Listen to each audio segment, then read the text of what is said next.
Today, let us learn a new topic, meaning and importance of education. Introduction.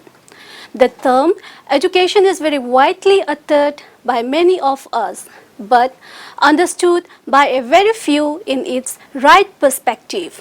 The concept of education is like a diamond which appears to be of different colors when seen from a different angle. Education is the aggregate of all the processes by which a person develops abilities, attitudes, and other forms of behavior of practical values in the society in which he or she lives. The social process by which people are subjected to the influence of selected and controlled environment so that they may obtain social competence and optimum individual development. Etymological meaning of education. The origin of the word education is from the Latin root educare, meaning to nourish, to raise, and to bring up.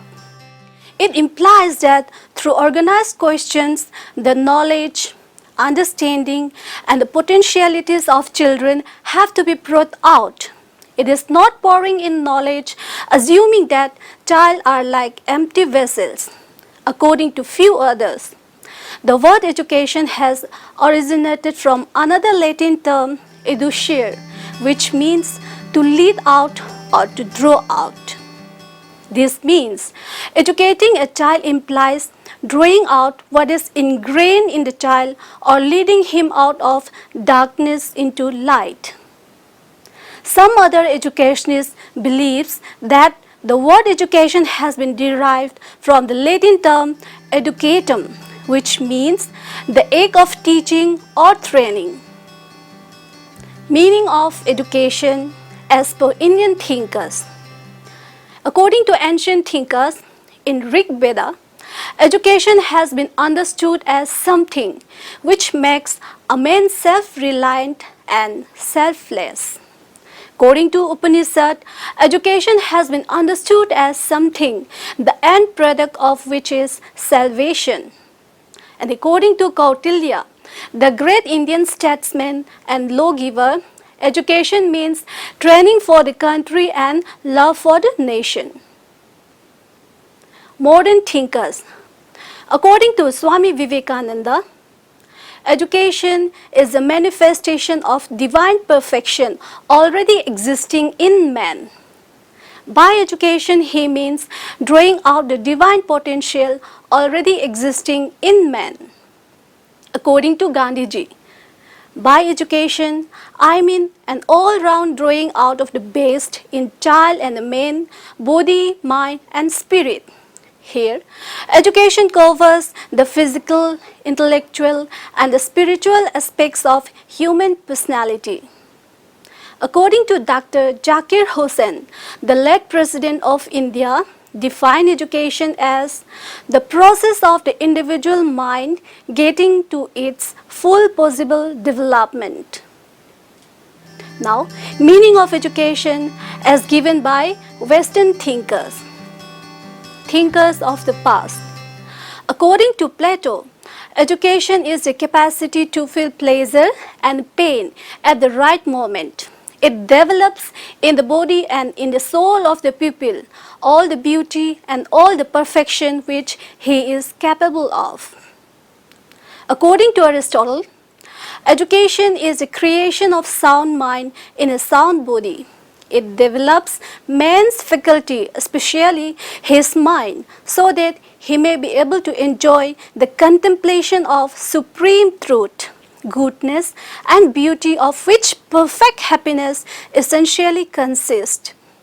According to communists, all who are born as human beings need education because they are destined to be a real man, not wild beasts, dull animals, and clumps of wood. Modern thinkers. According to Pastology, education is natural, harmonious, and the progressive development of man's innate power. According to T.P. Nunn, Education is a complete development of the individuality of the child so that he can make an original contribution to human life according to the best of his capacity. And according to John Dewey, education is the development of all those capacities in the individual which will enable him to control his environment and fulfill his possibilities. Now moving to the narrow meaning of education. In the narrow sense, education is as set by G.S. Mill, the culture which each generation purposefully gives to those who are to be its successor, in order to qualify them for at least keeping up and, if possible, for raising the level of improvement which has been attained. Education, thus, in narrow sense, means conscious and deliberate process, well planned to modify the behavior of the educand in desirable and the socially approved channel and to bring about in the educand specific knowledge and skills. The point is explained as under. First point, such a types of education is imparted in planned institutions like schools. Second point, it is deliberate, conscious and systematic influence exerted by the mature person, that is the teacher, on the immature person, that is the child. Third point, it is limited to the teaching of ready-made material. Fourth point, this type of education is intentional rather than incidental. Fifth point, knowledge is considered as the accumulated experience of the human race. Education is regarded as equivalent to instruction. It consists of the specific influence consciously designed in a school or in a college or in an institution to bring in the development and growth of the child. The school represents formal education as it imparts education systematically. The amount of education received by the child is measured in terms of degrees and diplomas awarded to him. According to John Dewey, the school exists to provide a special environment for the formative period of human life. School is a consciously designed institution, the sole concern of which is to educate the child. This special environment is essential to explain our complex society and civilization. Broader meaning of education. According to William H. Kilpatrick, from the broad point of view, all life thoughtfully lived is education. Education is thus life, and life is education. It includes all influences, social, cultural, political, domestic, geographical, etc. Even the soil, climate and the surrounding educate us. The broader view considered education as an act or experience that has formative or additive effect on the personality of an individual. It is said that pupil get 1/4 of his education from his teacher, another 4th by his own intellectual efforts, another 4th from his fellow students, and the rest in the course of time through life and experience. The wider meaning of education includes the following. First, the process of education is a lifelong process from infancy to old age or from womb to grave. Second, it includes the experiences gained through the various formal and informal agencies of education. Third, we receive education many a time when we are not conscious of the fact. Fourth, all experiences are said to be education. So education is the total development of the personality. It is a process by which an individual freely develops his self according to his nature in a free and uncontrolled environment. It is a continuous process, and continuity is the rule of life. Education is not limited to the classroom only. It is also not limited to a particular period of life. It is a lifelong process.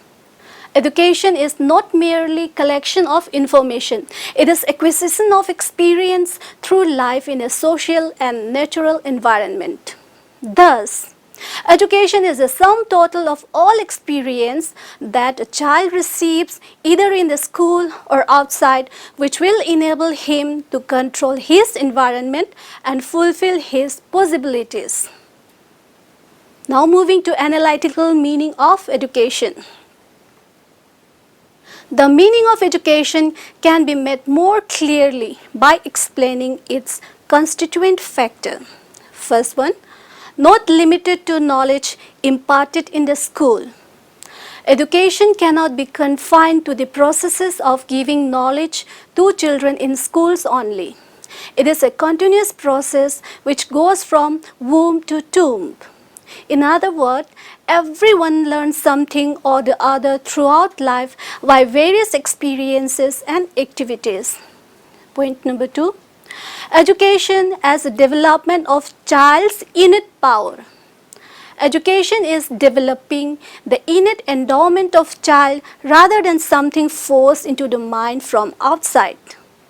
Third point, education as a dynamic process. Education is not static but a dynamic process which develops the child according to changing situation and times. Point number 4, education as a tripolar process. Education is also regarded as a tripolar process involving the interaction of the personality of the educator on that of the educand in social setting, which affect the modification of the behavior of the educand. The knowledge of the nature of educand is at once very useful and essential.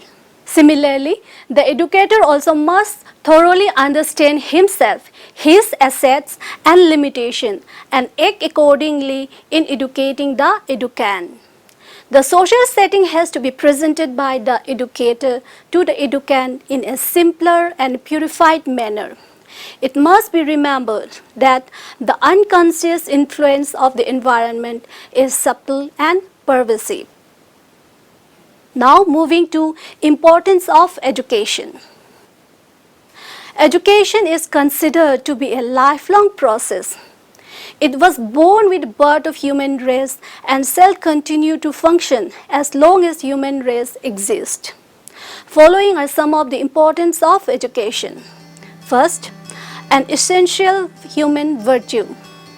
Man becomes man through education. He is what education makes him. It is rightly said that without education, man is a splendid slave, a reasoning savage. Second point, a necessity for society. Education fashions and models man for society. Man cannot be conceived merely in terms of his biological existence. Education brings into focus the social aspects of man and signifies man's supreme position in society. Third point, important for the integration of separate entities. An individual is made up of different entities, that is, physical, mental, social, emotional, aesthetic, etc. So education brings about the integrations of these separate entities. Fourth point, gives significance of life. Education teaches what man lives and struggles for. It cultivates an integrated life and also enables us to earn our livelihood. Fifth point, sign of freedom. Education is a sign of freedom. Epictetus had declared, only the educated are free. Sixth point, educated men are superior. Education is a sign of superiority. Aristotle wrote, educated men are as much superior to uneducated as the living are to the dead. Point number 7, a controlling grace. Diogenes felt that education is a controlling grace to the young. consolidation to the old, wealth to the poor, and ornament to the rich. Point number 8, basis of good life. Education is a basis of good life. Point number 9, makes one humble. It creates awareness and expands our vision. We become more aware of ourselves, about our society, about everything that surrounds and affects our life. Point number 10, necessary to bring prosperity to one's country. Education is considered as one of the important tools for individual as well as nation's development. Point number 11, helps to discover lasting values. Education helps to discover lasting values and also helps us to break down our national and social barriers. Now, conclusion. Education has been interpreted in different ways by different people. Some refer to it as a formal schooling or lifelong learning. Some others refer to it as acquisition of knowledge, skills, and attitudes. Education is something which makes man self-reliant and selfless. It is a development of the innate human potentialities. Human personality has different facets, that is physical, mental, social, and spiritual. And it is the task of education to ensure harmonious and balanced development of this innate power of an individual by providing a conducive environment for the growth and development. Education is the highest achievement of human mind, and it is the highest form of morality and is based on the appreciation of a direct and easily comprehensible predetermined aim.